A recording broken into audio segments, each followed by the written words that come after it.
ओ,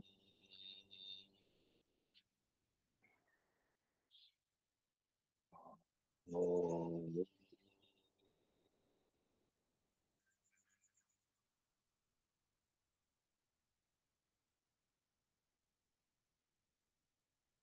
ओ,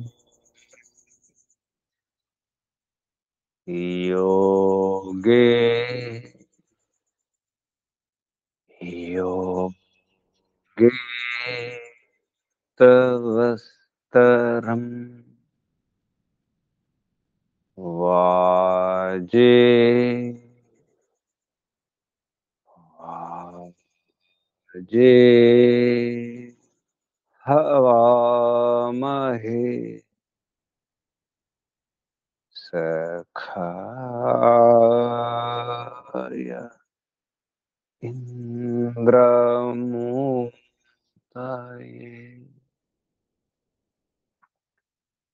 सखाय इन्द्रमुताये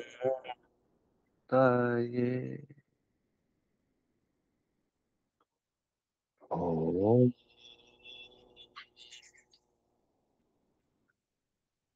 ईशास्यमिदं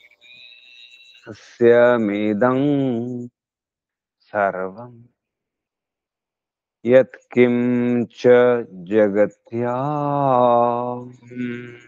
जगत्ते त्यक्ते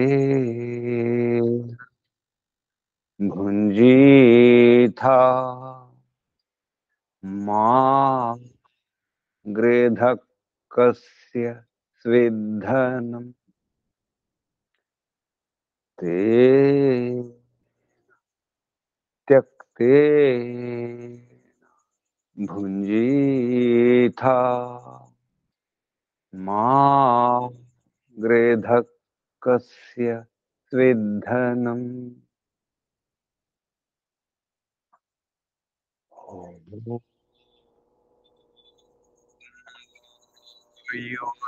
नीलमं प्रेतमथेदम्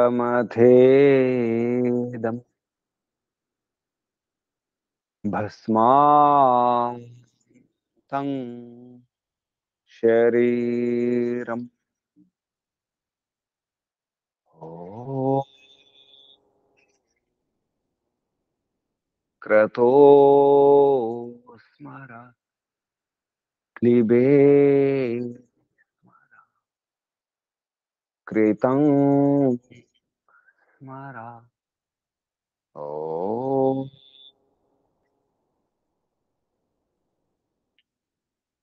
क्रतो स्मर क्लिबे स्मर कृतं स्मर ओ हिरण्मयेन पात्रेण सत्यस्य पिहितं मुखम्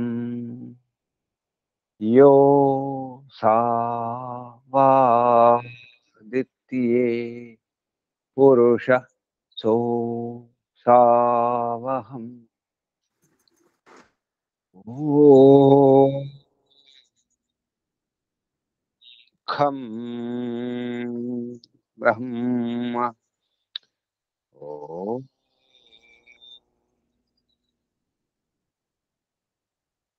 खं ब्रह्म ॐ शान्ति शान्ति शान्ति।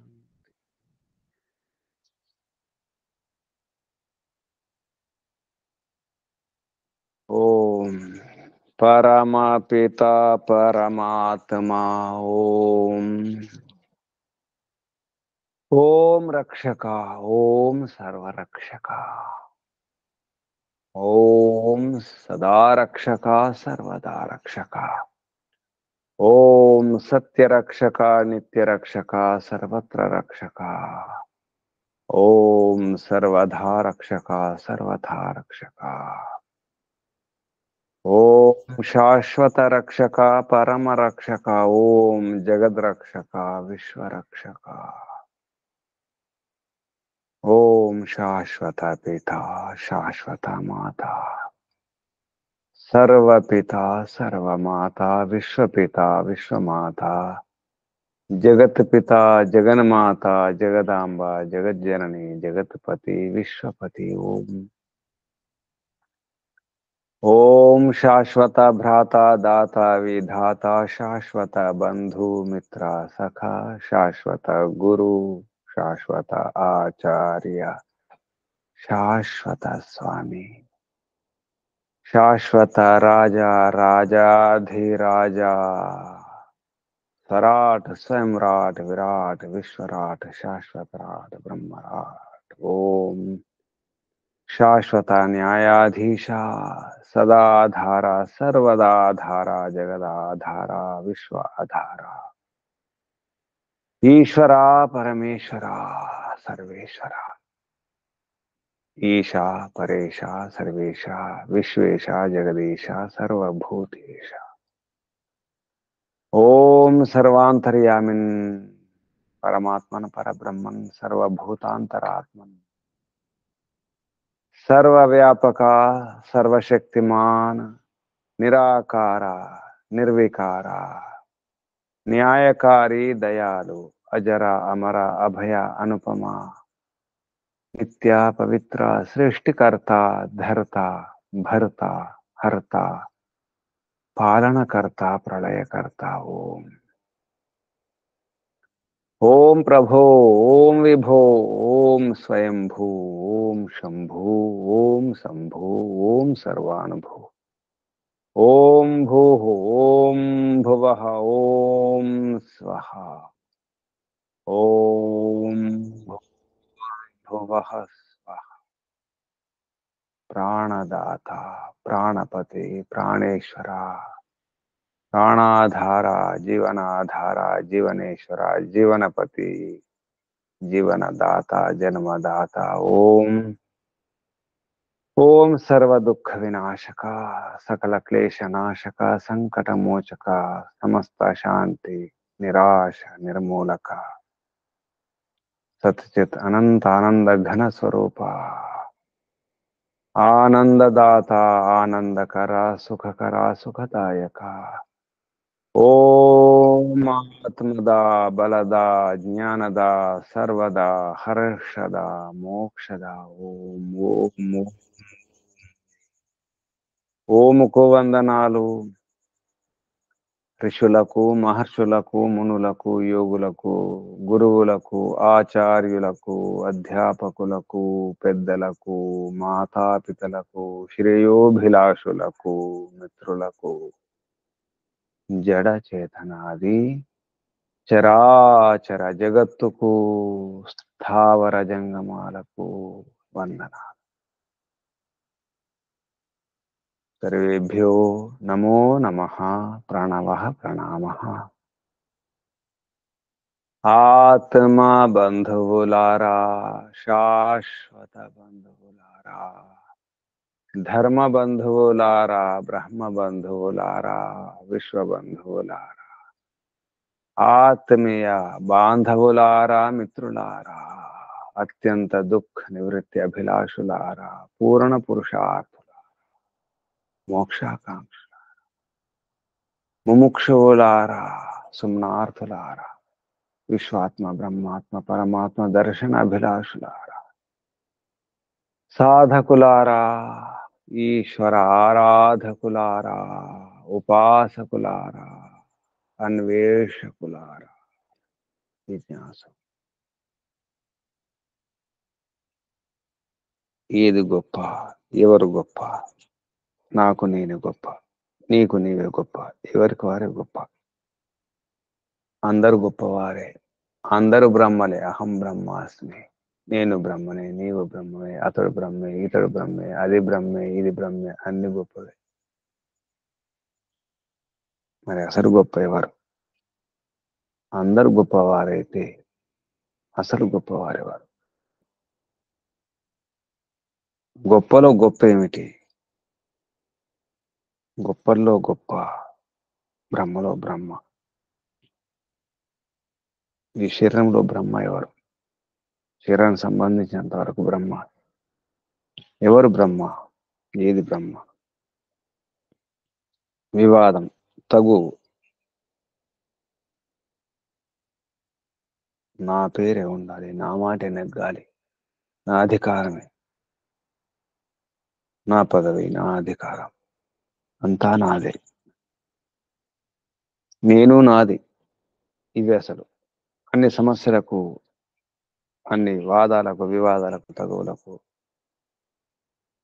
కొట్లాటలకు, యుద్ధాలకు, మారణ హోమాలకు, మనిషిగా కాకుండా పోవడానికి, మానవత్వం పోవడానికి, మానవత్వం పోయి అమానవత్వం, అమానవీయం, అమానుషం, మనిషి తత్వం ఇది కానే కాదు. వివేకం, విచక్షణ, బుద్ధితత్వం తెలియక నేనే గొప్ప అనుకుంటాడు. నేను కూడా గొప్పే కావచ్చు, నీవు కూడా గొప్పే, అతడు గొప్పే, వారు గొప్పే, వీరు గొప్పే. అందులో నేను కూడా గొప్ప కావచ్చు. నేను కూడా, అతడు కూడా, అది కూడా, ఇది కూడా. నేను మాత్రమే గొప్ప అనడం తప్పు. మా నాన్నే గొప్ప, మా నాన్న మాత్రమే గొప్ప, మా అమ్మే గొప్ప, నేను గొప్ప, నేనే అందగాన్ని, నేనే గొప్పవాడిని, నేనే మంచివాడిని, నేనే ఉత్తముని అనుకోవడమే తప్పు. అందరికి అహంకారం ఉంటుంది, అన్నింటికీ అహంకారం ఉంటుంది. జడ పదార్థములకు కూడా అహంకారం ఉంటుంది. వాటి విలువ వాటికి ఉంటుంది. రుచులకు కూడా ఉంటుంది. కారమైన, తీపైన, పులుపైన, లవణమైన, వగరైన, చేదైన, ఏదైనా రుచులు కూడా వాటి పెత్తనం చూపిస్తాయి. కారం తిని చూడండి, కేవలం కారం మాత్రమే తిని చూడండి ఎలా ఉంటుంది. కారం కేవలం ఉప్పు మాత్రమే, కేవలం చేదు మాత్రమే, కేవలం తీపి మాత్రమే, కేవలం వగరు మాత్రమే. ఏది ఎక్కువైనా కష్టమే, తక్కువైనా కష్టమే. వేడి ఎక్కువైనా కష్టమే, చలి ఎక్కువైనా కష్టమే, వాన ఎక్కువైనా కష్టమే, ఏది ఎక్కువైనా కష్టమే. తినే ఆహారం ఎక్కువైనా కష్టమే, ఒక పదార్థం ఎక్కువైతే కష్టమే. లేకుండా పోతే, దొరకకపోతే, కొరత ఉంటే కూడా కష్టమే. అసలు లేకుండా పోతే కష్టమే. మొత్తం వానలు రాకుండా ఉంటే కష్టమే. ఎక్కువ వానలు వచ్చినా కష్టమే. అతివృష్టి అయినా, అనావృష్టి అయినా ఏదైనా కష్టమే. అన్నిటికీ అహంకారం ఉంది, వాటి అస్తిత్వం ఉంది, గుర్తింపు ఉంది, వాటికి సత్తా ఉంది. నాకు సత్తా ఉంది, అందరికి సత్తా ఉంది, అందరు గొప్ప. నేను మాత్రమే గొప్ప అనుకోవడం కాదు. చూస్తాను నేను లేకుంటే ఎలా ఉంటారో మీరు, నేను లేకపోతే మీరు ఎలా తింటారో, ఎలా ఉంటారో, ఎలా బ్రతుకుతారో. నా దయా దాక్షిణ పైన మీరు ఉంటున్నారు. నేను లేకపోతే ఎలా, ఇల్లు ఎలా గడుస్తుంది నేను లేకపోతే? తల్లి అనుకుంటుంది, తండ్రి అనుకుంటాడు, గురువు అనుకుంటాడు, నేను లేకపోతే శిష్యులు ఎలా? శిష్యుడు అనుకుంటాడు, నేను లేకపోతే గురువు ఎలా? పిల్లలు అనుకుంటారు, మేము లేకపోతే వీళ్ళు ఎలా ఉంటారు? పెద్దలు అనుకుంటారు, మేము లేకపోతే పిల్లలు ఎలా ఉంటారు? కొందరికి చింత, మేము లేకపోతే పిల్లలు ఎలా బ్రతుకుతారో, ఎలా తింటారో, ఏముంటారో, వారికి రక్షణ ఎలా అని బెంగ పెట్టుకుంటారు. కొందరికి అహంకారం ఉంటుంది. గొప్ప ఎవరు? నేను గొప్ప. అది మన శరీరం కూడా అలాగే సాగుతుంది. ఎవరు గొప్ప? జ్యేష్ఠం ఎవరు, శ్రేష్టం ఎవరు? ఈ జ్యేష్ఠత, శ్రేష్టత అర్థం చేసుకోవడం అవసరం. జ్యేష్ఠత, శ్రేష్టత, ప్రతిష్టత. ఎవరు? ఇందులో ప్రతిష్టమై ఉంటాయి ఇవన్నీ కూడా. ఇందులో తిష్ట వేసి ఉంటాయి, ఆగి ఉంటాయి. ప్రతిష్టతి. ఆయతనం ఎవరు? ఆధారం ఎవరు? ఆలంబనం ఎవరు? ఎవరు? జ్యేష్టం గురించి, శ్రేష్టం గురించి, ఆయతనం గురించి, ఆధారం గురించి, ప్రతిష్ట గురించి తెలుసుకోవడం అవసరం. నన్ను నేను కాపాడుకోవాలి, నన్ను నేను రక్షించుకోవాలి, నా వారిని రక్షించుకోవాలి, నా వారికి నేను ఆధారం కావాలి. అందరికంటే గొప్పగా ఉండాలి, శ్రేష్టంగా ఉండాలి, మంచితనంలో శ్రేష్టంగా ఉండాలి. శ్రేష్టం అంటేనే మంచితనములు. జ్యేష్టం, జ్యేష్ఠులే ఉండాలి. పెద్దతనం ఉండాలి, పెద్దరికం ఉండాలి. ఆ రకంగా వ్యవహారం చేయాలి. పెద్దవారుగా, గొప్పవారుగా, జ్యేష్ఠులుగా, శ్రేష్ఠులుగా, అందరికీ ఆధారాన్ని ఇస్తూ తన వారికి, ఇతరులకు ఇటువంటి రహస్యాల గురించి కూడా తెలుసుకోవడం అవసరం ఉంటుంది. ఈ మానవ జన్మలో, ఈ జీవనంలో ఎన్నో విషయాలు తెలుసుకోవాలి, ఎన్నో రహస్యాలు అర్థం చేసుకోవాలి. ఇప్పుడు ఈ జన్మ సార్థకం అవుతుంది, పరిపూర్ణం అవుతుంది. ఇదే ఒక నావ, ఇదే ఒక ఓడ. మానవ జన్మయే, ఈ మానవ దేహమే తరించడానికి, దాటడానికి, ఈ ఒడ్డు నుండి ఆ ఒడ్డుకి, ఈ దరి నుండి ఆ దరికి, ఇటు నుండి అటువైపు వెళ్ళడానికి, తరించడానికి, తరణం చేయడానికి ఈదుతున్నాం భవసాగరంలో, దుఃఖసాగరంలో, ఈ ప్రపంచంలో, కష్టసాగరములు, కష్ట నష్ట సాగరాలు, సముద్రాలు ఈదుతున్నాం. ఎన్నో సముద్రాలు ఈదాల్సి వస్తుంది, ఎన్నో కష్టాలు ఓర్చుకోవాల్సి వస్తుంది. అప్పుడే జ్యేష్ఠులము, శ్రేష్ఠులము అవుతాం. ఇతరులకు ప్రతిష్ఠులం అవుతాం, ఆధారంగా ఉంటాం, ఆయతనంగా ఉంటాం. ఇటువంటి రహస్యాలను మన శరీరంలో చూసుకోవాలి. మన శరీరం యొక్క పరివారమే, మన శరీరం యొక్క రాజ్యం, మన శరీరం యొక్క లోకం. ఇది ఒక జగత్, బ్రహ్మాండం యొక్క సూక్ష్మ రూపం. ఈ పిండం, ఈ పిండ మండలం. ఇటువంటి రహస్యాలను చెబుతూ ఎలా శక్తిని పొందాలి, ఏ కార్యం చేస్తే, ఏ హవనం చేస్తే, ఏ ఔషధం సేవిస్తే మనకు సంపద లభిస్తాయి, అనుకున్నది లభిస్తుంది, అనుకున్న కార్యం సిద్ధింపజేసుకుంటాం. ఈ ఆహారం తీసుకోవాలి, ఈ ఔషధం సేవించాలి, ఏ కార్యం చేయాలి, ఏ కర్మ చేయాలి, ఇటువంటి విషయాల గురించి కూడా చెప్పడం జరుగుతుంది. ఈ జన్మ రహస్యం ఏమిటి, ఎలా తెలుసుకోవాలి,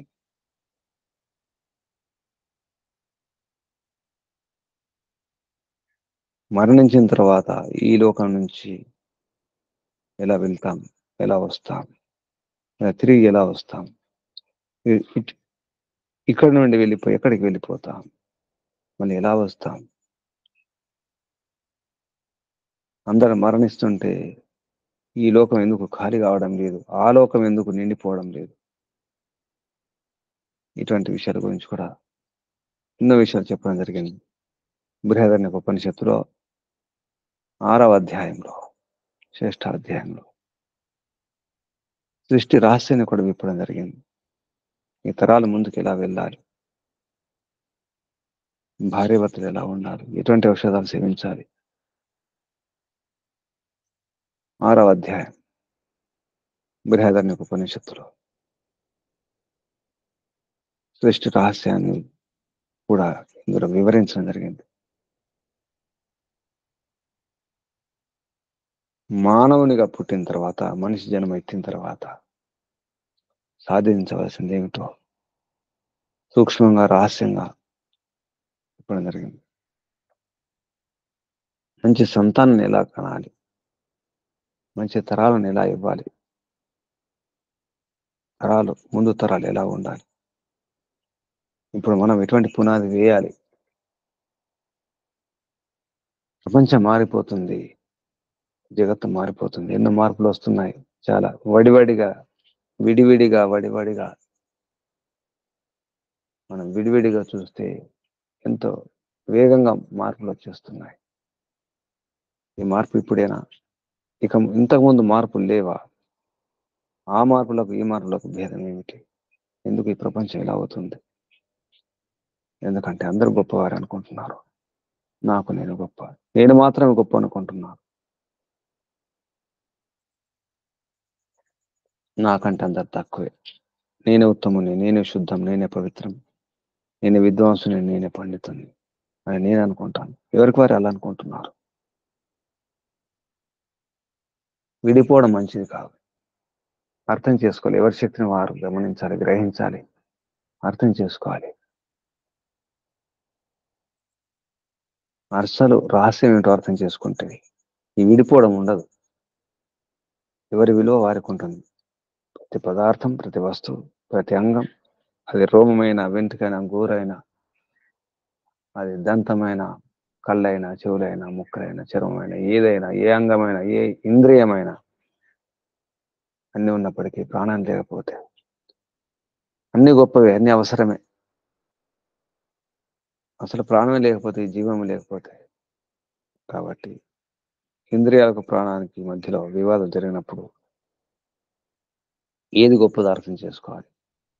అర్థం చేసుకొని తన శక్తి సామర్థ్యం ఏమిటో తెలుసుకొని తన బలహీనతలు ఏమిటి, బలాలు ఏమిటి, యోగ్యత ఏమిటి, సామర్థ్యం ఏమిటి, విలువలు ఏమిటి, నైపుణ్యాలు ఏమిటి తెలుసుకోవాలి. నేను లేకపోతే సాగరిక అన్ని ఆగిపోతాయి, ప్రపంచం అంతా ఆగిపోతుంది అనుకుంటాం. రాజులు లేకపోతే రాజ్యం ఆగదు. ఎందరో రాజులు వస్తారు, పోతుంటారు, రాజ్యం సాగుతూనే ఉంటుంది. ఎందరో మనుషులు వస్తుంటారు, పోతుంటారు, గొప్పవారు వస్తుంటారు, అమాయకులు వస్తుంటారు, అలుపులు వస్తుంటారు, పామరులు వస్తుంటారు, పండితులు వస్తుంటారు. ప్రపంచం ఆగదు, సాగుతూనే ఉంటుంది. మన కోసం ఏది ఆగదు. అయ్యవారి కోసం అమావాస్య ఆగదు, ఏది ఆగదు. కాలగమనం ఆగదు, ఏది ఆగదు. మనం ఇంట్లో లేకున్నా ఏది ఆగదు. మనం అనుకుంటాం నేను లేకపోతే ఇల్లు ఎలా. ముఖ్యంగా తల్లులు అనుకుంటారు నేను లేకపోతే ఏం తింటారో, ఎలా ఉంటారో పిల్లలు, పెద్దలు ఆధారపడి వారు ఉంటారు. నేను లేకపోతే ఏం వండుకుంటారో, ఏం తింటారో, ఉపవాసం ఉంటారేమో అని బాధపడుతుంటారు తల్లులు, తండ్రులు. నేను లేకపోతే ఆధారం ఎలా అనుకుంటారు. అసలు ఆధారం ఏమిటో అర్థం చేసుకోవాలి. మనం కొంతవరకు ఆధారం, కొంతవరకే ప్రతిష్ట, కొంతవరకు ఆయతనం. మనం కొంతవరకే జ్యేష్టం, కొంతవరకే శ్రేష్టం. మన జ్యేష్ఠత, శ్రేష్టత, ప్రతిష్టత కొంతవరకే. దీన్ని పరోక్షంగా చెప్పడం జరిగింది. ఈ శరీరం లోపల ప్రాణం, ఇంద్రియాల మధ్య వివాదం. బృహదారణ్యకోపనిషత్తు 6వ అధ్యాయం 1వ బ్రాహ్మణం, 6వ అధ్యాయంలో 1టి బ్రాహ్మణం. ఓం యో హా వై జ్యేష్టం చ శ్రేష్టం చ వేద జ్యేష్ఠశ్చ స్వానాం భవతి ప్రాణో వై జ్యేష్ఠః శ్రేష్ఠః జ్యేష్ఠశ్చ శ్రేష్ఠశ్చ స్వానాం భవతి అపి చ యేషాం బుభూషతి య ఏవం వేద. यो हा वै वसिष्ठां वेद वसिष्ठः स्वानां भवति वाग् वै वसिष्ठः स्वानां भवति अपि च येषां बुभूषति य एवं वेद. यो ह वै प्रतिष्ठां वेद प्रतिष्ठति. ఇలా చెప్పడం జరుగుతుంది. ఈ విషయం మనకు ఛాందోగ్య ఉపనిషత్తులో వచ్చింది. పంచమ ప్రపాఠకంలో ప్రథమ ఖండంలో ప్రాణము జ్యేష్టము శ్రేష్టం విషయంలో అవే వాక్యాలు, అవే శబ్దాలు, సుమారుగా అదే విషయం, అదే ప్రసంగం, సుమారుగా అవే విషయాలు చెప్పడం జరిగింది. ఎవడు జ్యేష్టము శ్రేష్టము అని తెలుసుకుంటాడో అతడు జ్యేష్ఠుడు, శ్రేష్ఠుడు అవుతాడు. తన శక్తి సామర్థ్యాన్ని అర్థం చేసుకోవాలి. అప్పుడు జ్యేష్ఠత, శ్రేష్ఠత అర్థమవుతుంది. శరీరంలో ఇంద్రియాలు ఉంటాయి. ఇంద్రియాల్లో ప్రాణం అన్నింటికంటే దానికి పెద్దది, గొప్పది, ఉత్తమం. అది దాని గురించి అర్థం చేసుకోవాలి. ఆ విషయంలో చెప్పడం జరుగుతుంది. ఎవడు వసించడానికి ఉపయోగపడతాడు, వసించడానికి ఉపయోగపడే వస్తువులు కూడా ఉంటాయి, పదార్థాలు ఉంటాయి. వసింపజేసేవాడు జ్యేష్ఠుడు అవుతాడు, వశిష్ఠుడు అవుతాడు. అటువంటి విషయాన్ని ఎవరైతే తెలుసుకుంటారో తన విలువ ఏమిటో, తన ప్రాధాన్యత ఏమిటో అర్థం చేసుకోవాలి. తన శక్తి సామర్థ్యాలు ఎంతవరకు నేను శ్రేష్టము జ్యేష్టము అని అర్థం చేసుకోవాలి. అటువంటి వారు జ్యేష్ఠులు అవుతారు, శ్రేష్ఠులు అవుతారు. తన పరిధిలో తాను ఉన్నవారు, తన మర్యాదలో, తన హద్దులో, తన సరిహద్దులో తాను ఉన్నవారు, వారు జ్యేష్ఠులు, శ్రేష్ఠులు.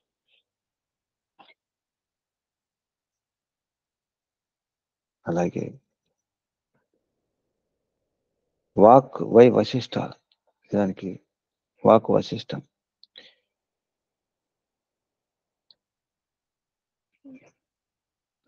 వాణి గొప్పదే, దానికి వాక్కు ద్వారా ఎన్నో పనులు చేస్తాం. మాటలతో, ఉపదేశాలతో, ఉపన్యాసాలతో, నోటి మాటలతో ఎన్నో పనులు అవుతాయి. కర్మలలో అదొక కర్మ, వాక్ కర్మ. మనసా వాచ కర్మ అంటాం. మనోవాక్కాయ కర్మలు ఉంటాయి. మనసు ద్వారా, వాక్కు ద్వారా, కాయం ద్వారా. వాణి వశిష్టమే, దాని యొక్క చతురతను అర్థం చేసుకోవాలి. కొందరు చాలా చమత్కారంగా మాట్లాడతారు, మాటల్లో చతురత ఉంటుంది. వాక్ పటువులు ఉంటారు, వాక్ పటిమ ఉంటుంది. వారు మాట్లాడితే ఇంకా తిరుగు ఉండదు, అటువంటి మాటలు ఉంటాయి. అటువంటి తర్కం ఉంటుంది, అటువంటి స్వరం ఉంటుంది, అటువంటి ఉచ్చారణ ఉంటుంది, అటువంటి పద ప్రయోగం ఉంటుంది. అందరిలో వారు జ్యేష్ఠులుగా, శ్రేష్ఠులుగా కనిపిస్తారు. మాట్లాడడం కూడా రావాలి. ఇటువంటి విషయాల గురించి కూడా చెప్పడం జరుగుతుంది ఇందులో. ప్రతిష్ట ఏమిటో, వశిష్టత ఏమిటో, శ్రేష్టత ఏమిటో తెలుసుకున్నవాడు ఈ లోకంలో కాదు, పరలోకంలో కూడా ప్రతిష్ట అవుతాడు. వాణి యొక్క విషయం అర్థం చేసుకోవాలి. అలాగే చక్షు నేత్రం యొక్క విషయం కూడా అర్థం చేసుకోవాలి. నేత్రమే ప్రతిష్ట.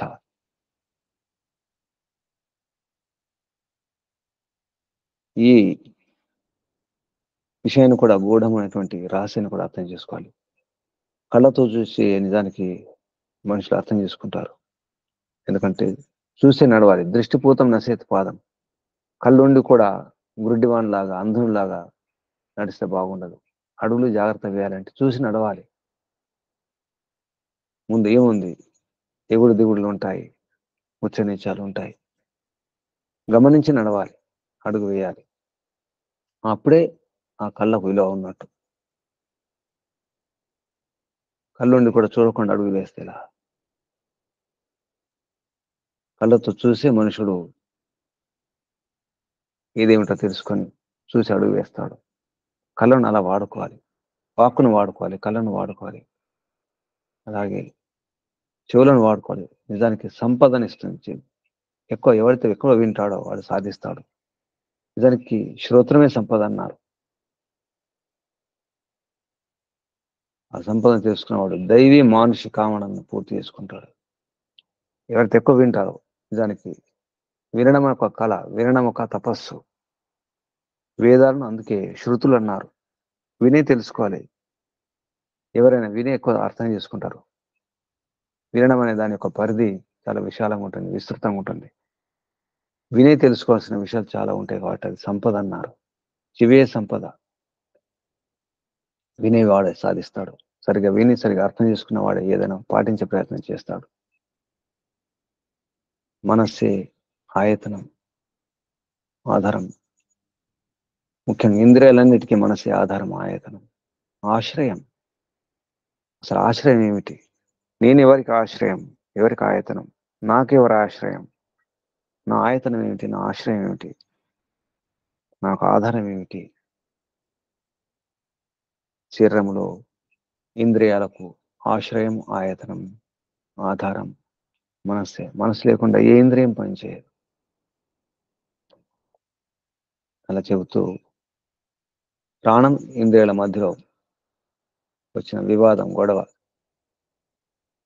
ఒకరికొకరు అనుకుంటాం. ప్రాణం నేను గొప్ప అంటుంది, ఇంద్రియాలను నాకు నేను గొప్ప. ఒక్కొక్క ఇంద్రియం నేను గొప్ప, నేను గొప్ప, నేను లేకుంటే ఎలా ఉంటుంది, శరీరం ఎలా ఉంటుంది చూద్దాం అని ఎవరికారు గొప్ప అనుకొని ప్రయత్నం చేస్తే అప్పుడు ఈ ప్రాణం ఇంద్రియాలు ఇందులో ఒక కథలాగా కథానికలాగా చెప్పడం జరుగుతుంది. జగత్పిత అయినటువంటి ప్రజాపతిని వద్దకు వెళ్ళి ఆ ప్రాణం, ఇంద్రియాలు మాలో ఎవరు శ్రేష్ఠులు, ఎవరు గొప్పవారు, ఎవరు ఉత్తములు అని ప్రశ్నిస్తాయి. ప్రాణం, ఇంద్రియాలు, ఎందుకంటే అందులో మనసు కూడా వస్తుంది. అప్పుడు ప్రజాపతి వారికి ఉపాయం చెప్పడం జరుగుతుంది. ఎవరు శ్రేష్ఠులు, ఎవరు జ్యేష్ఠులు అంటే మీలో ఎవరు లేకపోతే, ఈ శరీరం నుండి ఎవరైతే వెళ్ళిపోతే ఈ శరీరం నిరుపయోగం అయిపోతుందో, పనికి లేకుండా పోతుందో, తగ్గిపోతుందో అప్పుడు వారు శ్రేష్ఠులు. ఎవరు లేకుండా ఉంటే శరీరం పనిచేయకుండా ఉంటుందో, ఏ ఉపయోగం లేకుండా ఉంటుందో వారే శ్రేష్ఠులు. ఇది పరీక్ష. ఎవరు శ్రేష్ఠులో ఎవరు జ్యేష్ఠులో చెప్పలేదు. మీలో ఎవరు లేకుండా ఉంటే శరీరం ఆగిపోతుందో, పనికి రాకుండా పోతుందో వారే శ్రేష్ఠులు. మనం కూడా మన ఇంట్లో మనం లేకుండా ఉంటే ఎలా ఉంటుందో ఒకసారి పరీక్ష చేసుకోవాలి. మనం లేకుండా ఉంటే మన ఇల్లు ఆగిపోతుందా, అందరు ఉపవాసం ఉంటున్నారా, ఎలా ఉంటున్నారు పరీక్ష చేసుకుంటే అర్థమవుతుంది. ఒకసారి ఇంటి నుంచి బయటకు వెళ్ళిపోయి చూడండి, ఇంటికి సంబంధం లేకుండా, అప్పుడు తెలుస్తుంది. మొట్టమొదలు శరీరం నుంచి వాక్ వెళ్ళిపోతుంది. శరీరం నుంచి వెళ్ళిపోయి 1 సంవత్సరం ప్రవాసం చేస్తుంది, ఎక్కడో వసిస్తుంది మరో దేశం. అంటే ఇక్కడ వాక్ పని లేదు. ప్రయోగం చేసుకోవాలి. వాక్ వెళ్ళిపోయింది, శరీరం ఆగిపోయిందా? ఆగిపోలేదు. మూగవాడు, మాటలు రాని వాళ్ళు ఉంటారు, వారు జీవిస్తారు. కళ్ళతో చూస్తారు, చెవులతో వింటారు, మనసుతో ఆలోచిస్తారు, అన్ని పనులు చేసుకుంటారు. మిగతా ఇంద్రియాలు పనిచేస్తాయి. మాట రాదు. మూగవారు జీవిస్తున్నారు, హాయిగానే ఉంటున్నారు, తింటున్నారు, పడుకుంటున్నారు, లేస్తున్నారు, అన్ని చేస్తున్నారు. మనం కూడా ఒకసారి ప్రయోగం చేసి చూడాలి. 1 సంవత్సరం వరకు, లేదా 1 మాసం వరకు, 1 నెల వరకు ఇంటికి సంబంధం లేకుండా చెప్పేశాలి. 1 నెల వరకు నేను మాట్లాడను, నా సహకారం ఏముండదు. కనీసం 1 నెల లేదా 1 వారం ఎవరితో మాట్లాడను. నా లోపలికి వెళ్తున్నాను, నాలో నేను ఉండడానికి వెళ్తున్నాను, నా గురించి నేను తెలుసుకోవడానికి వెళ్తున్నాను అనే మౌనం వహించండి. ఎక్కడ ఉండండి, ఇంటికి దూరంగా ఉండండి. ఇంటికి సంబంధం లేదు, ఏ పత్రాచారం లేదు, ఏ వ్యవహారం లేదు. ప్రపంచం గురించి కూడా తెలుసుకోకండి, అప్పుడు తెలుస్తుంది. ఇదొక ప్రయోగం. శరీరం నుండి వాక్ వెళ్ళిపోయింది, 1 సంవత్సరం ఉండిపోయింది ఎక్కడో, తిరిగి వచ్చింది. తిరిగి వచ్చిన తర్వాత ఆశ్చర్యం వేసింది, నేను లేకుండా ఎలా జీవించినాయి మిగిలిన ఇంద్రియాలన్నీ కూడా. ఎటువంటి అక్కడ ఏ గొడవ లేదు, హాయిగానే ఉన్నాయి, అంతా ప్రశాంతమే. నేను లేకుండా ఉంటే వీళ్ళు ఎలా జీవించినారని ఆశ్చర్యం వేసి అడుగుతుంది. మీరు ఎలా ఉండగలిగినారు నేను లేకుండా ఉన్నప్పుడు? మీరు ఎలా ఎలా సాధ్యం ఇది? ఆశ్చర్యపోతుంది. ఎందుకంటే నేను గొప్ప అనుకుంది, నేను లేకుండా అన్ని ఆగిపోదాయి అనుకుంది. భ్రమలో ఉండి వాణి వాక్ సమాధానం, మూగవాడు మాట్లాడాడు, మాట్లాడకుండా ఉండి కూడా ఉన్నప్పుడు కూడా ప్రాణం ఉంటుంది, శరీరం పనిచేసుకుంటుంది, కళ్ళతో చూడడం జరుగుతుంది, చెవితో వినడం జరుగుతుంది, మనసుతో ఆలోచించడం జరుగుతుంది. అట్లే నీవు లేకుండా నీవు జీవించినావు, ఏ బాధ లేదు. మనం కూడా అలా గమనించాలి. మనం లేకుండా ఉంటే ఎలా ఉంటారు, ఇల్లు ఎలా ఉంటుంది, పిల్లలు ఎలా ఉంటారు, ఎన్ని రోజులు ఉంటారు. కానీ మనం పారిపోవడం లేదు, చెప్పకుండా ఉండడం కాదు, చెప్పే చేయాలి. ఒక యోజనతో, ఒక పథకపూర్వకంగా, ఒక ప్రణాళికతో. నేను 1 మాసం మాట్లాడను, లేదా 1 వారం మాట్లాడను, ఎక్కడో ఉంటాను. అలాగే ఈ శరీరం నుంచి నేత్రం కూడా వెళ్ళిపోతుంది, కళ్ళు కూడా వెళ్ళిపోతాయి, 1 సంవత్సరం ప్రవాసం చేస్తాయి, తిరిగి వచ్చి అడుగుతాయి, నేను లేకుండా ఎలా జీవించినారు అన్నప్పుడు ఇంద్రియాలు చెబుతాయి. గుడ్డివాడు కూడా ఉండగలుగుతాడు. కళ్ళు లేని వారు ఉన్నారు, 2 కళ్ళు లేకుండా పుట్టు గుడ్డి వాళ్ళు ఉన్నారు, జన్మాంధులు ఉన్నారు, జన్మతోనే అంధులు ఉండగలుగుతారు, జీవించగలుగుతారు, చెవులతో వింటారు. వానితో మాట్లాడతారు, మనసుతో ధ్యానం చేస్తారు, ఆలోచిస్తారు, బ్రతుకుతారు. ఏ సమస్య లేదు. అలాగే బ్రతికినాం, మేము కూడా అలాగే బ్రతికినాం అంటాయి. అసలు నేత్రాలు ఆశ్చర్యపోతాయి.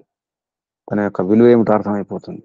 యథార్థాన్ని గ్రహిస్తాయి, శరీరంలో ప్రవేశిస్తాయి, వెళ్ళిపోయి మళ్ళీ వచ్చేస్తాయి. అంటే చూసుకోవడం, పూర్తిగా తెగతింపులు చేసుకోవడం కాదు, సంబంధం విడగొట్టుకోవడం కాదు. ఇది ఒక ప్రయోగం. తర్వాత శ్రవణేంద్రియం, చెవి వెళ్ళిపోతుంది, 1 సంవత్సరం ప్రవాసం చేస్తుంది, తిరిగి వస్తుంది, అడుగుతుంది, నేను లేకుండా, చెవులు లేకుండా మీరు ఎలా బ్రతికినారు, ఎలా ఉండగలిగినారు అన్నప్పుడు, చెవులు లేకుండా ఉన్నవారు ఉంటారు, చెవిటి వారు ఉంటారు. అలాగే మేము జీవించినాం, అలాగే ఉండగలిగినాం అంటాయి.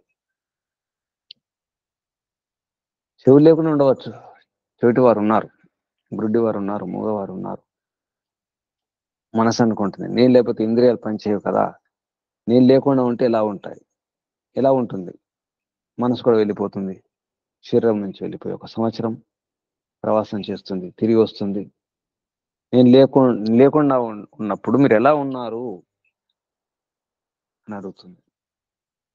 ఇప్పుడు మిగతా ఇంద్రియాలు అంటాయి, చిన్నపిల్లలు ఉంటారు, మనసుతో పనిచేయడం ఉండదు, ఏది ఆలోచించడం ఉండదు, అలా ఉండిపోతారు. అయినా ఉంటారు, కళ్ళతో చూస్తారు, చెవులతో వింటారు, ఏదో చేస్తూ ఉంటారు, జీవించే ఉంటారు, ప్రాణాలతో ఉంటారు కదా.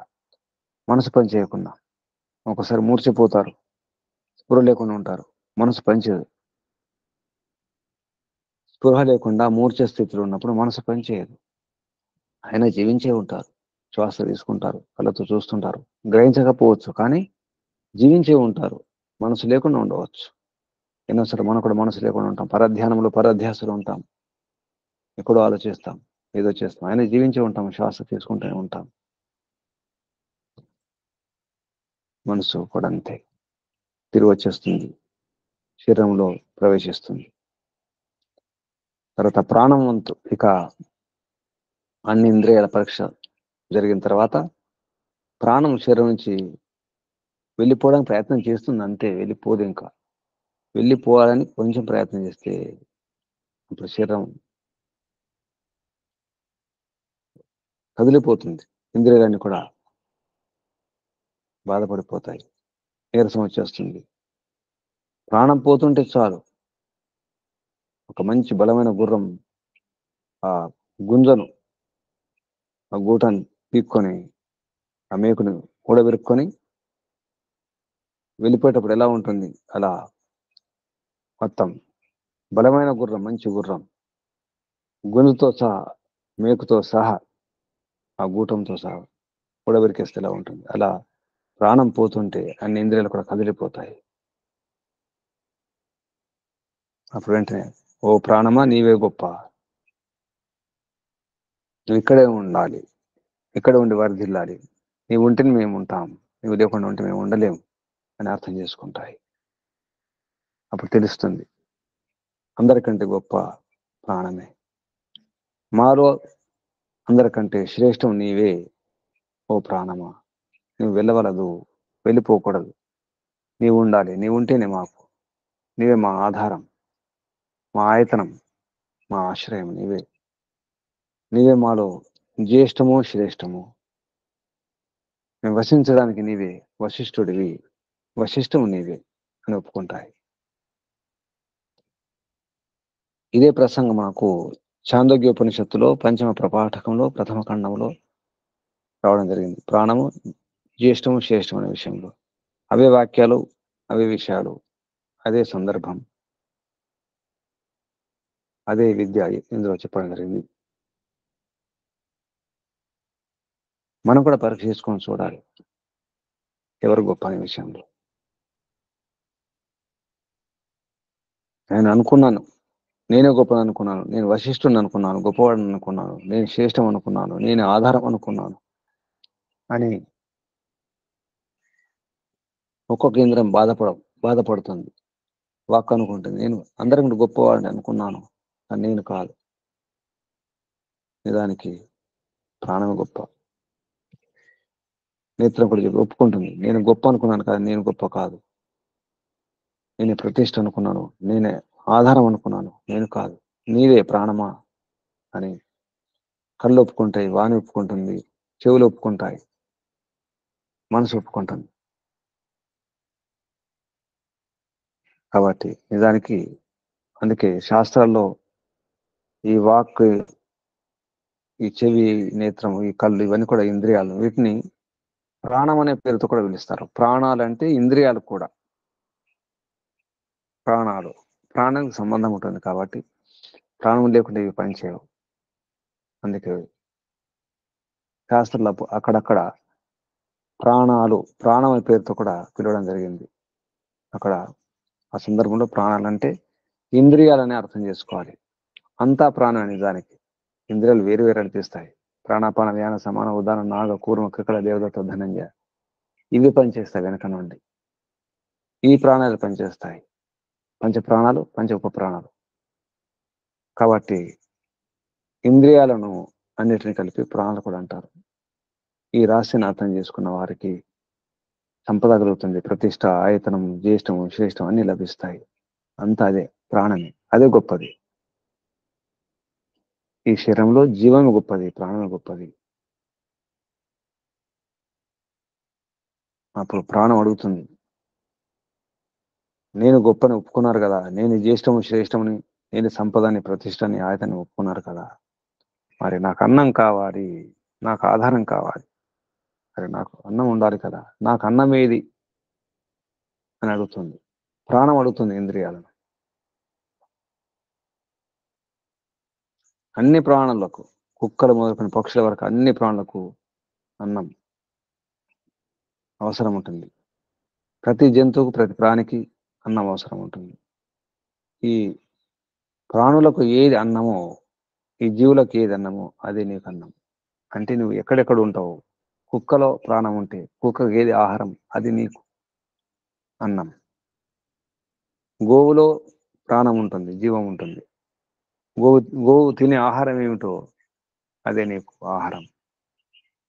ఈ మానవ దేహంలో ఉన్నప్పుడు తీసుకునే ఆహారమే నీకు ఆహారం, అన్నం.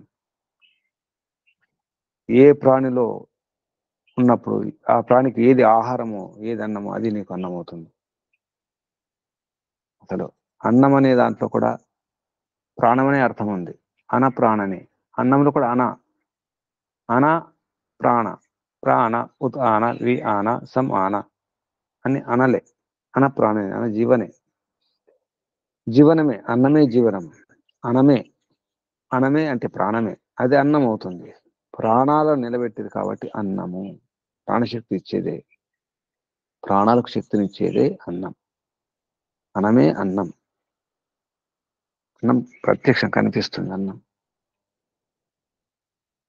ఇలా అర్థం చేసుకుంటే ఏ ప్రాణిలో ఉంటే ఆ ప్రాణికి సంబంధించిన అన్నమే నీకు అన్నం. అంటే అంతా అన్నమే.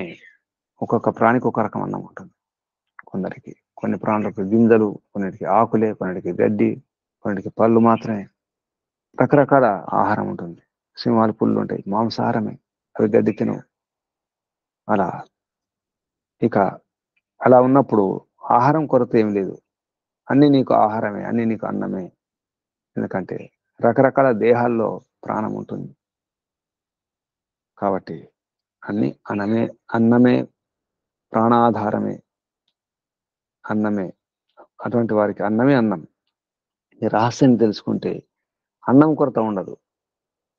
అన్నమే అన్నం, అన్నం అంటే జీవనం, జీవనమే జీవనం. దానికి అర్థం చేసుకుంటే ఆహార కొరత లేదు. మనం మాంసం తినాలనుకుంటున్నాం, అది కొరత. ఏదో తినాలనుకుంటున్నాం, అది కొరత. కానీ అర్థం చేసుకుంటే ఈ భూమి మీద ఎన్నో పదార్థాలు ఉన్నాయి, ఎన్నో అన్నాలు ఉన్నాయి, అనేకం ఉన్నాయి. వదిలిపెట్టవలసినవి కొన్ని ఉన్నాయి. మాంసం వదిలిపెట్టండి, చేపలు వదిలిపెట్టండి, గుడ్లు వదిలిపెట్టండి, మద్యం వదిలిపెట్టండి, మత్తు పదార్థాలు వదిలిపెట్టండి. తినకూడని కొన్ని మాత్రం ఉన్నాయి. కూరగాయలు కావచ్చు, రుచుల్లో కావచ్చు, పదార్థాలు కొన్ని మాత్రమే విడిచిపెట్టవలసినవి ఉంటాయి. విడిచిపెట్టదగినవి అపథ్యములు. పథ్యములు ఎన్నో ఉన్నాయి. పథ్యములు అంటే తినదగినవి కొన్ని మాత్రమే ఉన్నాయి. తినకూడనివి నిషేధములు కొన్ని. తినవలసినవి ఎన్నో ఉన్నాయి, అవి మనం తినడం లేదు. తినవలసినవి తినడం లేదు, తినకూడనివి తింటున్నాము, అందుకే రోగాలు వస్తున్నాయి. అపథ్యాన్ని ఆరగిస్తున్నాం, అందుకే రోగాలు వస్తున్నాయి. ఇటువంటి రహస్యాల గురించి కూడా చెప్పడం జరిగింది. అన్నమే అన్నం, అటువంటి వారికి అన్నమే అన్నము, జీవనమే జీవనము. అప్పుడు ప్రాణం అడుగుతుంది, అన్నం బాగుంది కానీ నాకు వస్త్రం ఏమిటి, కప్పుకోవడానికి వస్త్రాలు ఉండాలి కదా అని ఇంద్రియాలను అడుగుతుంది ప్రాణం. నాకు వస్త్రం ఏమి, ఏది నాకు వస్త్రం? అప్పుడు ఇంద్రియాలు అడుగుతాయి, చెబుతాయి సమాధానం. భోజనం చేసేటప్పుడు తినడానికి ముందు కానీ తిన్న తర్వాత కానీ కొన్ని నీళ్ళు తాగడం అవసరం ఉంటుంది, ఆచమనం చేయడం జరుగుతుంది. తినకముందు ఆచమనం చేస్తాం, తిన్న తర్వాత ఆచమనం చేస్తాం, అదే వస్త్రం. ఆశిష్యంత, తినముందు తిన్న తర్వాత, అదే ఆ నీరే భోజనాన్ని కప్పేస్తుంది. ఓం అమృతోపస్తరణమసి స్వాహ, అమృత అభిధానమసి స్వాహ అని ఆచమనం చేస్తాం.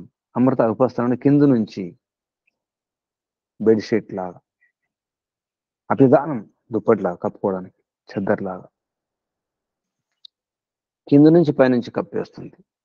అందుకే ఆచమన మంత్రాలు కూడా అదే విషయం చెప్పడం జరిగింది. కింద నుంచి పైనుంచి ఆధారం, అమృత ఉపస్తరణమసి స్వాహ.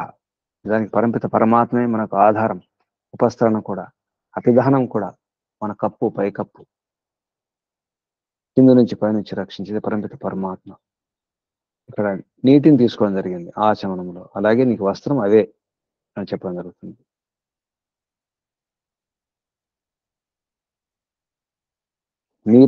నీటిని వాడుకోవడం రావాలి, అప్పుడు నీరు వస్త్రంలాగా కింద నుంచి పైనుంచి కాపాడుతుంది.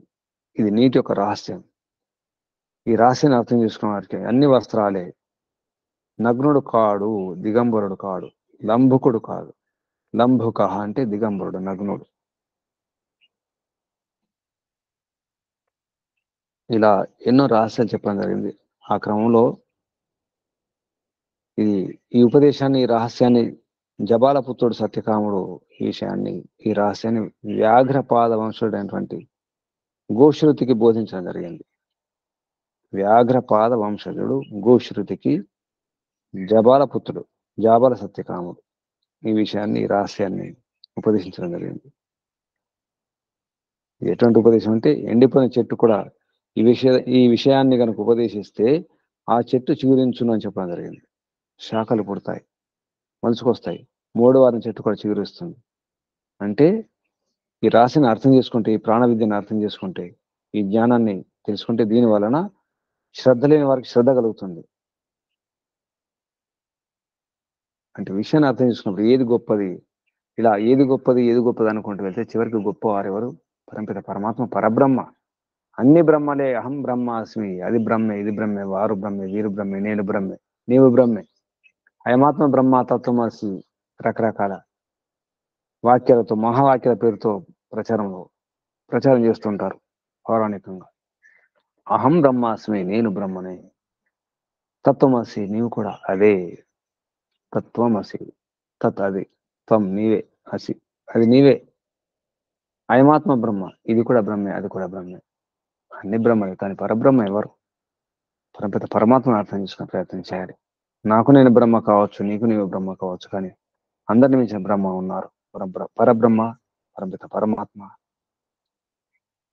ఈ రహస్యాన్ని అర్థం చేసుకుంటే శ్రద్ధ లేని వారు కూడా శ్రద్ధ కలుగుతుంది, భక్తి కలుగుతుంది అని దీని భావం.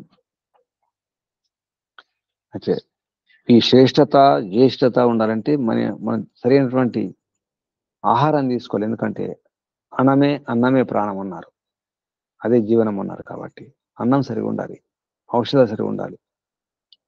మంథంతో, మంథరసం, మంథము అంటే సర్వ ఔషధాల యొక్క రసం, సర్వ ఔషధాలతో ఆహుతి ఇచ్చి ఆ ఆహుతుల యొక్క సారాన్ని, ఆ ఏజెంట్ శేషాన్ని ఆరగించే ప్రయత్నం చేయాలి. అప్పుడు శరీరంలో బలము, ప్రాణబలము, బుద్ధి బలము, ఆరోగ్య బలం లభిస్తుంది. దానికి ఉపవాసం అవసరం ఉంటుంది. ఈ గొప్పదనం కావాలి, జ్యేష్ఠత, శ్రేష్టత మనం అందరికి ఆధారం ఆదర్శం కావాలంటే, ఆరోగ్యంగా ఉండాలంటే ఉపాయం చెప్పడం జరిగింది. అమావాస్య రోజు దీక్ష తీసుకుని పౌర్ణమి వరకు, అంటే 15 రోజులు అమావాస్య రోజు దీక్ష తీసుకుని పౌర్ణమి రాత్రి వరకు సర్వ ఔషధాల, దాన్ని మంత అంటారు, మంత రహస్యం. ఈ మంత రహస్యం తర్వాత కూడా మూడో బ్రాహ్మణం చెప్పడం జరుగుతుంది, మంత రహస్యం. ఈ మంత్రం గురించి చాందోగ్య ఉపనిషత్తులో కూడా చెప్పడం జరిగింది. పంచమ ప్రపాఠకము ద్వితీయ ఖండంలో మంత్రం గురించి, మంత రహస్యం. కొన్ని ఔషధాలతో ఆహుతులు ఇవ్వాలి యజ్ఞంలో. సర్వ ఔషధముల రసం తీసి, లేదా అంటే పిండి, అన్ని ఔషధాలను పిండి చేసి అందులో పెరుగు తినేసి బాగా మర్దన చేసి కంచు పాత్రలో ఉంచాలి. ముఖ్యంగా కంచు పాత్రలో ఉంచడం చాలా బాగుంటుంది. ఉంచేసి నెయ్యి కలిపి జ్యేష్ఠాయ శ్రేష్ఠాయ స్వాహని ఆవుతులు ఇవ్వాలి. ఆవుతులు ఇచ్చినప్పుడు నెయ్యి కొద్దిగా ఒక చుక్క 2 చుక్కలు వస్తుంది, దాన్ని పాత్రలో పెట్టాలి. సర్వ ఔషధాలు ఉంటాయి కదా, అందులో ఒక చుక్క వేయాలి.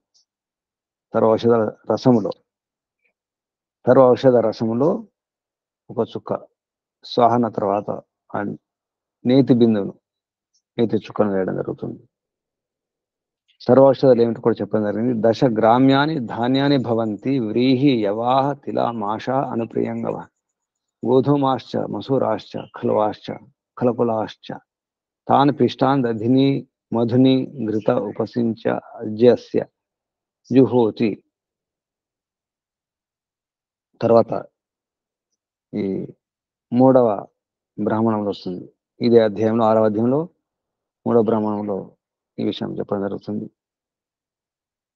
సర్వౌషధ 10 గ్రామ్యాని ధాన్యాన్ని, 10 గ్రామ్య ధాన్యాలు అంటే పండించిన పంటల్లో ఉన్నటువంటి వాటిని, వ్రీహి అంటే వరి, వడ్లు, యవ జవ్వలు, తిలా నువ్వులు, మాష మినుములు, అను ప్రేంగులు, గోధుమలు, మసూర్లు, కల్వలు, కలకులు అని చెప్పేసి రకరకాల ఈ ధాన్యాలు తీసుకొని వాటి పిండి చేసి పెరుగు తేనెతో వేసి బాగా మర్దించాలి. నీ కలిపి ఆహుతి ఇవ్వాలి. వశిష్ఠాయ స్వాహ, ప్రతిష్టాయే స్వాహ, సంపదే స్వాహ, ఆయతనాయ స్వాహ అనే వాక్యాలతో వీటిని ఉచ్చరించి అగ్నిలో ఆహుతులు ఇవ్వడం. ఆహుతి యొక్క శేష మిగిలినటువంటి ఆ నేతి చుక్కలను సర్వౌషధ మంత్రములు వేసి ఉంచుకోవాలి. ఈ రకంగా చేసిన తర్వాత ఆ సర్వౌషధ మంత్రం ఉంటుందో, ఈ నెయ్యి ఆహుతి ఇచ్చినప్పుడు మిగిలినటువంటి నేతి చుక్కలు కలిపినటువంటి దాన్ని ఆరగించే ప్రయత్నం చేయాలి. అగ్ని దగ్గర ఉండి మంత్రమును దోశలో ఉంచుకొని జపించాలి. ఓ ప్రాణమా, నీ పేరు ఆమ, ఇదంతా కూడా నీ ఆమ అంటే అమశక్తి, అమ అంటే శక్తి. ఓ ప్రాణమ, నీవే జ్యేష్ఠుడవు, నీవే శ్రేష్ఠుడవు, నీవే రాజు, నీవే అధిపతివి, నీవే గొప్ప. అటువంటి నీవు నాకు జ్యేష్ఠత, శ్రేష్ఠత, ప్రతిష్టత, ఆయతనం ఇవన్నీ కూడా ఇవ్వాలి. రాజ్యం ఇవ్వాలి, ఆధిపత్యం కావాలి, అంత కూడా నాకు కావాలి. మన ఆశకు అంత లేదు కాబట్టి అన్ని నాకు కావాలని చెప్పేసి కోరుకుంటాం. అన్ని, అందులో ముఖ్యంగా శ్రేష్ఠత, జ్యేష్ఠత అన్ని కావాలి. కానీ అందులో ఏది ఉత్తమమో అది కావాలి, అది కోరుకోవాలి. అనంతరం ఇంతకుముందు చతుష్పాద గాయత్రి మంత్రం చెప్పడం జరిగింది. ఆ మంత్రంతో ఆహుతి ఇవ్వడం జరుగుతుంది. ఓం తత్సవితుర్ వృణీమహే. మేము ఆ సవిత స్వరూపుని, పరమిత పరమాత్మ యొక్క లేదా సూర్యుని యొక్క శక్తిని, ఆ గుణాలను మేము వరించాలి. సూర్యునిలాగా ఉండాలి, పరమిత పరమాత్మ సవితలాగా ఉండాలి. తత్సవితుర్ వృణీమహే, వాటిని వరిస్తున్నాము అని కొంచెం ఆ మంత్రం తీసుకొని ఆహుతి శేష నేతి చుక్కలు అయితే వేసినామో ఆ మంత్ర యొక్క రసాన్ని మిగిలినటువంటి యజ్ఞశేషాన్ని ఆరగించాలి. తర్వాత వయం దేవస్య భోజనం, మేము మా ప్రాణదేవుని భోజనాన్ని వరిస్తున్నాము. భోజనం వయం మేము, దేవస్య అంటే ప్రాణదేవుని యొక్క భోజనాన్ని ఆరగిస్తున్నాము అనే భావనతో తినాలి. ఇంకొంచెం తినాలి. తర్వాత శ్రేష్టం సర్వధాతమం, శ్రేష్టమైనటువంటి దాన్ని మేము అందరూ శ్రేష్టంగా ఉండాలి అటువంటి సంకల్పంతో మరొక ఆహుతి ఆ శేషాన్ని ఆరగించాలి. మరి కొంచెం తినాలి. తర్వాత తురం భగస్య ధీమై, మేము భగవంతుని యొక్క తేజమయ రూపాన్ని ధ్యానిస్తున్నాము. ధీమై అంటే ధ్యానిస్తాం గాక. కాబట్టి అలా ఆ భావనతో మిగిలినటువంటి ఆ మంత్రం అంతా మొత్తం తినడం జరుగుతుంది. ఋగ్వేదంలో 5వ మండలంలో 82వ సూక్తంలో 1వ మంత్రం ఇది. ఇది కూడా గాయత్రి మంత్రమే. చతుష్పాద గాయత్రి మంత్రం, 4 పాదాల గాయత్రి మంత్రం ఇది. తత్ సవితుర్ విరణీయమహే 1, వయం దేవస్య భోజనం 2, శ్రేష్టం సర్వధాతమం 3, తురం భగస్య ధీమై 4 పాదాలు. ఈ విధంగా తదుపరి కంచు పాత్రను కానీ ఆ గరిటను కడిగేసి, ఆ గరిటె దానికి మోదుగా గరిటె ఉంటే మంచిది, లేదా ఉదుంబర మేడి గరిటె కానీ, మేడి చెట్టు ఆకరాతో చేసినటువంటి గరిటెను వాడాలి. అగ్నికుండానికి అంటే యజ్ఞకుండానికి దగ్గరగా వెళ్ళి పశ్చిమ భాగంలో పడమటి వైపు కూర్చొని చర్మం మీద కానీ, జింక చర్మము అటువంటి లేదా దర్భాసనం పైన కూర్చొని, భూమి మీద కానీ కూర్చొని ఇక్కడ వాక్ సంయమం చేసుకోవాలి. మాట చాలా జాగ్రత్త మాట్లాడి నేర్చుకోవాలి. చాలా అవసరమైతే మాట్లాడాలి. వాక్ సంయమం కొనర్చి కామ క్రోధాలను మనసు లోపల లేకుండా చేసుకొని విడిచి పడుకోవాలి. ఆ రోజు హాయిగా పడుకున్నప్పుడు మాతృశక్తి మాతృమూర్తి కలలో గనక వస్తే, ఆడవాళ్ళు కలలో వస్తారు, వస్తే తల్లి భావనతో రావాలి.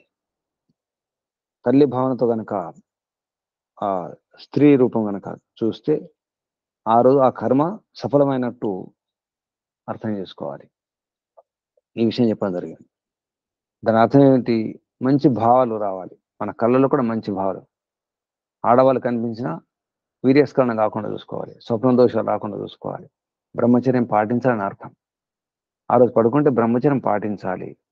భార్య భర్త దూరంగా ఉండాలి. ఈ రహస్యాన్ని ఈ రకంగా చెప్పడం జరిగింది. స్వప్నంలో కూడా స్త్రీ కనిపిస్తే మాతృభావన రావాలి, తల్లి భావన రావాలి.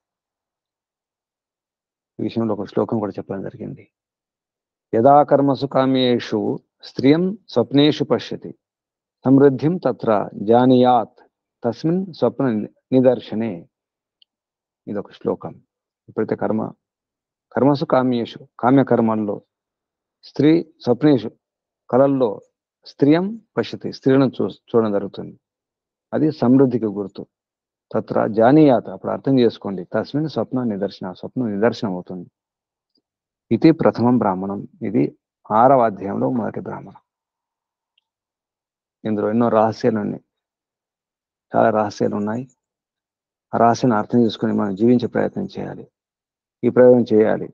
ఇంద్రియాలు ఏ విధంగా శరీరం నుంచి వెళ్ళిపోయినాయో, శరీరం అనే పరివారం ఇంటి నుంచి వెళ్ళిపోయినాయో, అలా కూడా మనం కూడా ప్రయోగం చేస్తే తెలుస్తుంది. నిజానికి మన ప్రాణమా, మన వాక్క, మన నేత్రమా, చెవా, అసలు మన యొక్క విలువ ఏమిటో తెలుస్తుంది. చెప్పకుండా పారిపోయి అలా కాకుండా చెప్పి ప్రయోగం చేసి చూడండి, తెలుస్తుంది. అలా బయటకు వెళ్ళిపోయిన తర్వాత మనకు కూడా ఇల్లు గుర్తుకు రాకుండా ఉండాలి. అది ప్రయోగం. ఇంటి వారికి మనం గుర్తుకు వస్తున్నామా లేదా వేరే విషయం. ఇల్లు ఎలా ఉంది, ఏం జరుగుతుంది, అది వేరే విషయం. కానీ మనం ఎలా ఉంటున్నాము, ఇంటి నుంచి బయటకు వెళ్ళిపోయిన తర్వాత ఇల్లు గుర్తుకొస్తుందా, భార్య పిల్లలు గుర్తుకొస్తున్నారా, బంధువులు గుర్తుకొస్తున్నారా, మిత్రులు గుర్తుకొస్తున్నారా, లేదా మనం ఈశ్వరోపాసనలో ఉన్నామా, మౌనంగా ఉండి ఏం చేస్తున్నాం. నిజంగా మనం సాధకులమైన ఉపాసకులమైన బ్రహ్మ జిజ్ఞాసులమైన అన్వేషకులమైన మన భక్తులమైన తెలుస్తుంది. మన భక్తి నిజమా కాదా అర్థమవుతుంది. ప్రయోగం చేసి తెలుస్తుంది, పరీక్ష చేసుకుంటే తెలుస్తుంది. దానికి ఎటువంటి ఆహారం తీసుకోవాలో, ఎటువంటి ఆహుతి ఇవ్వాలో, ఎటువంటి భావన ఉంచుకోవాలో ఆ విషయాన్ని కూడా ఇందులో చెప్పడం జరిగింది. ఇది బృహదారణ్యక ఉపనిషత్తు శ్రేష్ఠాధ్యాయం 6వ అధ్యాయంలో ప్రథమ బ్రాహ్మణం. తర్వాత 2వ బ్రాహ్మణంలో శ్వేతకేతు జవిలి ప్రవాహన వారి యొక్క ప్రశ్నలు 5 ప్రశ్నలు ఉంటాయి. ఇది కూడా ముందుగానే చాంద్రోగ్య ఉపనిషత్తు వచ్చింది. ఈ విషయం కూడా అవే విషయాలు, అవే ప్రశ్నలు సుమారుగా అన్ని అవే ఉన్నాయి ఇందులో కూడా. ఈ విషయాన్ని మనం రేపు చూసుకుందాం. రేపు అర్థం చేసుకునే ప్రయత్నం చేద్దాం. శ్వేతకేతు జయబిలి ప్రవహనుడు క్షత్రియుడు. ఇందులో 5 ప్రశ్నలు ఉంటాయి. 5 ప్రశ్నల సమాధానాలు. అది ముఖ్యంగా మన ఈశ్వరోపాసనకు చాలా పనికొచ్చే విషయాలు అవి. 5 ప్రశ్నలు. 5 ప్రశ్నల సమాధానం కనుక అర్థం చేసుకుంటే మన యొక్క సాధన చాలా బాగుంటుంది. రోజు మననం చింతన చేసుకోవాల్సినటువంటి ప్రశ్నలు అవి 5 ప్రశ్నలు. మరి 3వ బ్రాహ్మణంలో మంత్రరహస్యం ఉంటుంది. మంత ఎలా చేయాలి, ఎటువంటి ఆహుతులు ఇవ్వాలి, ఆహుతుల యొక్క ఏ శబ్దాలతో ఆహుతి ఇవ్వాలో చెప్పడం జరిగింది. మంత గురించి వివరంగా చెప్పడం జరిగింది 3వ బ్రాహ్మణంలో. 4వ బ్రాహ్మణంలో గర్భాధానం, ఇది మంచి సంతానం ఎలా పొందాలి అనే విషయంలో, ఎలా ఉండాలి, ఇది నిజానికి సంస్కార విధికి సంబంధం ఉంటుంది. సంస్కార విధిలో గర్భాధాన సంస్కారం అటువంటి వాటికి సంబంధం ఉంటుంది. ఈ విధంగా ఈ బృహదారణ్యక ఉపనిషత్తు 6వ అధ్యాయం చివరిలో 5వ బ్రాహ్మణం ఉంటుంది. మాతృసత్తాక పరివారం గురించి. అంటే ఒకప్పుడు తల్లి మాతృస్వామ్యం ఉండేది, పితృస్వామ్యం కాదు, మాతృస్వామ్యం ఉండేది. వైదిక పరంపర మాతృస్వామ్యమే. తల్లి పేరుతో వంశాలు సాగేది, తండ్రి పేరుతో కాదు, తండ్రి వంశం కాదు. అటువంటి పరంపర, ఆ పరంపరలో గురు శిష్య పరంపర. అంటే ఏ తల్లి యొక్క పుత్రుడు ఎవరికి శిష్యుడుగా, ఎవరు ఏ గురువు ఏ తల్లి కన్న కొడుకు అనే విషయంలో చెప్పడం జరిగింది 5వ బ్రాహ్మణంలో 6వ అధ్యాయం. ఈ రకంగా ఈ బృహదారణ్యక ఉపనిషత్తు పూర్తవుతుంది. రేపు 2వ బ్రాహ్మణం చూసుకుందాం. శ్వేతకేతు ఈ 5 ప్రశ్నల గురించి. ఇది బృహదారణ్యక ఉపనిషత్తు, సాధనకు ఉపయోగపడే గొప్ప ఉపనిషత్తు. ముఖ్యమైనటువంటి ప్రాచీన ఉపనిషత్తుల్లో చాందోగ్య, బృహదారణ్యక పెద్ద ఉపనిషత్తులు. సాధనకు జీవించడానికి సంబంధించిన రహస్యాలు ఎన్నో ఇందులో చెప్పడం జరిగింది. ఇది ఈరోజు తరగతి. ఓం శం శుభం. పరంపిత పరమాత్మక ఋషులకు, మహర్షులకు, మునులకు, యోగులకు అందరూ కూడా ధన్యవాదాలు, వందనాలు సమర్పిస్తూ మహర్షి దయానంద సరస్వతి గారికి, వారి గురువు గారు దండి స్వామి ప్రజ్ఞాచక్షు విరజానంద సరస్వతి గారికి ధన్యవాదాలు అర్పిస్తూ ప్రణామాలు. బంధులారా, సాధకులారా, ఉపాసకులారా, జిజ్ఞాసులారా, అన్వేషకులారా, మీ అందరు కూడా ధన్యవాదాలు, వందనాలు, అభినందనాలు, పరమపిత పరమాత్మ ఆశీర్వాదాలు. ఇంతవరకు చెప్పినటువంటి విషయాన్ని మననం చేసుకుంటూ 3 సార్లు ఓంకారం చేద్దాం. నడుము, వీపు, మెడ, తల నిటారుగా ఉంచుకోండి. శ్వాస ఎండ నింపుకోండి. ఓంకారం. ఓ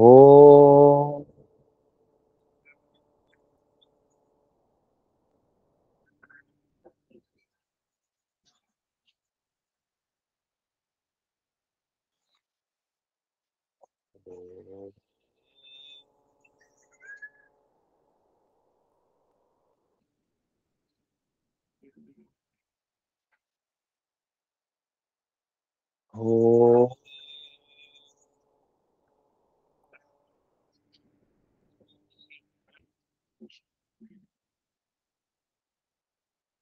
శాంతి శాంతి శాంతి పాఠం. ఓం